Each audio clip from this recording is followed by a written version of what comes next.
When I first started out in boat building, I was completely at a loss as to how a complex shape, like a boat, could be put together out of a pile of flat boards of wood. And I thought you might be curious about that too. So this first lesson will outline the basic steps in constructing a small boat. The particular boat that I'll use as an example is this one. It's a double paddle canoe called the Fiddlehead, designed by Harry Bryan. So this is a lapstrake boat, which means that the planks on the side of the boat overlap. And in order to get a watertight fit between the planks, the edge of the lower plank is beveled in order to make it fit the next one. Lapstrake is a great construction technique, especially for small boats, because the overlapping plank joints add strength to the boat, which means that the plank thickness can be reduced and the total weight of the boat will be lower.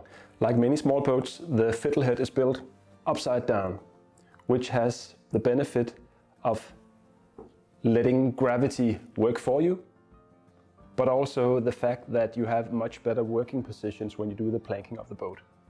The shape of the boat is determined by the midframe, the two watertight bulkheads, one at each side of the boat, and the two stems. The shape of these parts is taken from the full-size patterns that are included in the plans.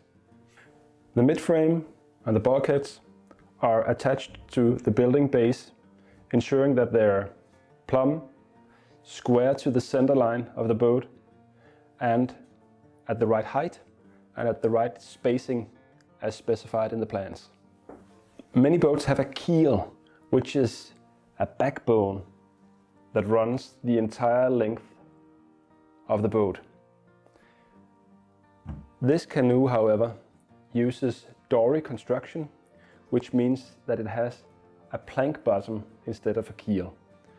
This is a simpler construction method, but it works really great for this type of boat. The shape of the bottom is determined by plotting in a series of points taken from the table of offsets. The table of offsets is essentially a three-dimensional table of coordinates that describes the shape of the boat. These points are then connected using a flexible wooden batten and cut out. Then the two stems are screwed and glued to the bottom, and the entire assembly is placed on top of the midframe and the bulkheads. Now we are ready for planking the boat. Here's a brief overview of the planking process. The first set of planks are already on the boat, and their edges have been beveled, conforming to the shape of the hull, so that they fit the next plank pair. The shape of a plank is determined by making a template on the boat. This is a process known as spiling. This template is then placed on the planking stock, and points taken from the template are transferred to the planking stock, and a pencil line connecting them is drawn using a flexible batten. The plank pair is then cut out and planed to the line with a block plane. A ramp-shaped rabbet, called a gain, is cut at the plank ends to get a watertight fit at the stems of the boat. The plank is screwed to the stems using bronze screws and set in a flexible glue, which also acts as a sealant. The joint between the two planks is fastened with copper nails. The copper nails are clenched so that they form a hook that holds the two planks together. After the planking is completed, the boat is ready to be turned around so the decking and the interior can be done.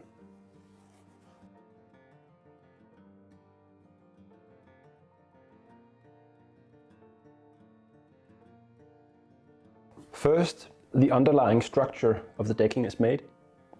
Then the decking stock is placed on top of it, traced from underneath and cut out.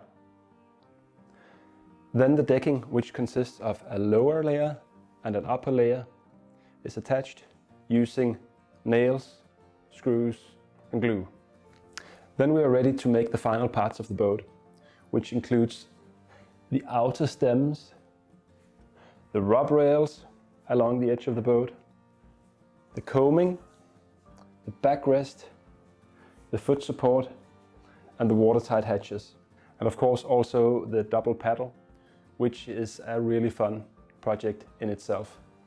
Then the interior and the decking is varnished, the outside is painted, and you're ready to go paddling. I hope this video has illustrated that although a boat is a complex shape, the process of building it boils down to a series of relatively straightforward steps. So you might not feel ready to build a boat just yet, but if you take the time to learn the basic techniques, and if you don't rush the construction process, each step involved in building the boat will be easy, it will be fun, and the end product you will get will be beautiful.